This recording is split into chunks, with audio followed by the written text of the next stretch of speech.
Salut à toi, amoureux de football. Ce que tu t'apprêtes à voir est ma chronique audio mensuelle pour l'émission de radio Il va y avoir du sport, animée chaque semaine par l'équipe du Dynamo de l'Escaut. Tu trouveras plein d'infos et les habituelles sources en description. N'hésite donc pas à y aller y faire un tour, ainsi que le partager, commenter, liker, t'abonner, pour soutenir mon travail ainsi que celui de cette association. Je te souhaite donc un bon épisode et te dis à bientôt pour de nouvelles aventures footballistiques. Bonjour à toutes et à tous, je m'appelle le blaireau des surfaces et j'ai 5 minutes pour vous parler de culture foot, de foot et de culture et de foot, et même de l'Ukraine. Puisque le Covid nous en empêche, autant voyager par procuration. Et ça, c'est un truc que le foot nous permet de faire. Et aujourd'hui, l'agence de tourisme Blaireau des surfaces Voyage vous emmène visiter la charmante région de Dnipropetrovsk. Ah, bref, encore un truc imprononçable. Le club du coin, c'est le FK Dnipro. Club qui m'intéresse depuis la saison 2014-2015, au cours de laquelle il réalisait un parcours de fou en Europa League. Éliminant 3e tour de préliminaire de Ligue des Champions, puis terminant 2e de sa poule derrière l'Inter en battant au dernier match Saint-Etienne, puis éliminant l'Olympiakos, l'Ajax, Bruges et même le Naples de Benitez, pour finalement perdre en finale contre l'imbattable FC Séville. Dans son effectif, il y avait notamment Kalinic, Kankava, Konoplyanka ou encore Rotan Zozulia. Bref, pas mal d'internationaux ukrainiens que le bleu avait croisés lors de leur double confrontation en barrage de la Coupe du Monde quelques mois plus tôt, en 2014, et qui avait ouvert un nouveau chapitre dans l'histoire de notre sélection jusqu'au sacre de 2018. Quelque part, quand on y réfléchit, on doit pas mal de choses à l'Ukraine. Mais revenons au FK Dnipro, club qui aujourd'hui n'existe plus.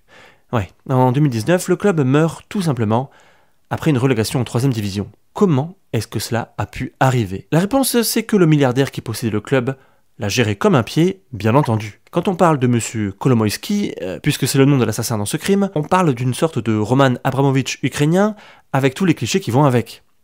Et vas-y que j'ai un pied dans tous les secteurs économiques possibles et imaginables de mon pays, que je trempe dans toutes les magouilles politiques, et même que je vends des armes, youhou, le carton est plein. Les armes justement, parlons-en, ce qui a précipité la chute du club.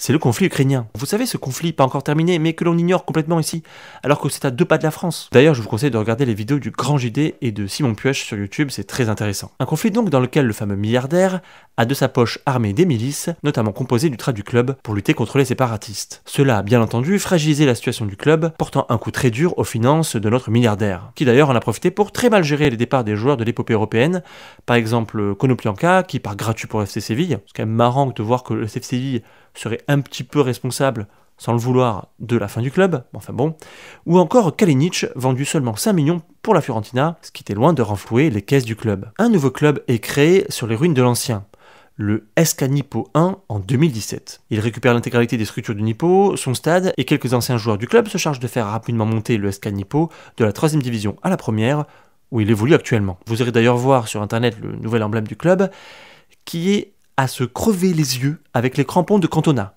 tellement il est moche. Et j'en rajoute pas. La mort des clubs de foot, est-ce que c'est normal ou est-ce qu'il faut absolument éviter ça? On dit souvent, et d'ailleurs je ne sais pas qui on doit cette phrase, que les grands clubs ne meurent jamais. Eh ben moi je suis pas d'accord. Dans les faits, en effet, ils ne meurent pas. Mais peut-être qu'ils le devraient, pour que tout le monde ait sa chance au moins une fois de pouvoir briller au plus haut niveau. En ce moment, les clubs de foot qui meurent le plus, c'est surtout les clubs amateurs. La crise actuelle va très certainement accélérer cette tendance. Entre la désertification rurale, le fait que les gens n'ont plus envie de se plier à une discipline de club au profit du foot loisir ou en salle, et le manque de bénévoles et la diminution du nombre de licences seniors hommes, 100 000 de moins entre 2008 et 2016 quand même, c'est entre 2000 et 4000 clubs qui ont disparu. Pourtant, dans la vie, tout le monde meurt un jour, ça met tout le monde à égalité. Les clubs de foot ne sont vraiment pas des entreprises comme les autres, puisque même les multinationales peuvent disparaître à tout moment. Qui se rappelle de Yahoo, de Compaq, de Nokia ou encore de Kodak? Quand on lance un projet, qu'il soit une boîte ou un club de foot, il faut s'attendre à ce qu'il meure un jour. Car il n'y a rien de pire que de s'attacher à un mort-vivant. Il faut savoir laisser sa place, passer à autre chose. Ce qu'il y a de beau dans le foot, même si les gros clubs ne meurent jamais, ne deviennent jamais petits, c'est que les autres, quand ils décèdent, ils renaissent à chaque fois de leurs cendres. Qui se rappelle de l'histoire du AFC Wimbledon, de Strasbourg, de Bastia, de Nottingham Forest, mais aussi du FC Dnipro, qui est toujours vivant. Avec un emblème très moche, mais toujours vivant. Et ça fait chaud au cœur. Et voilà, cette petite chronique est donc terminée. Je vous donne rendez-vous le mois prochain. C'était le blaireau de surface pour vous servir. Ciao.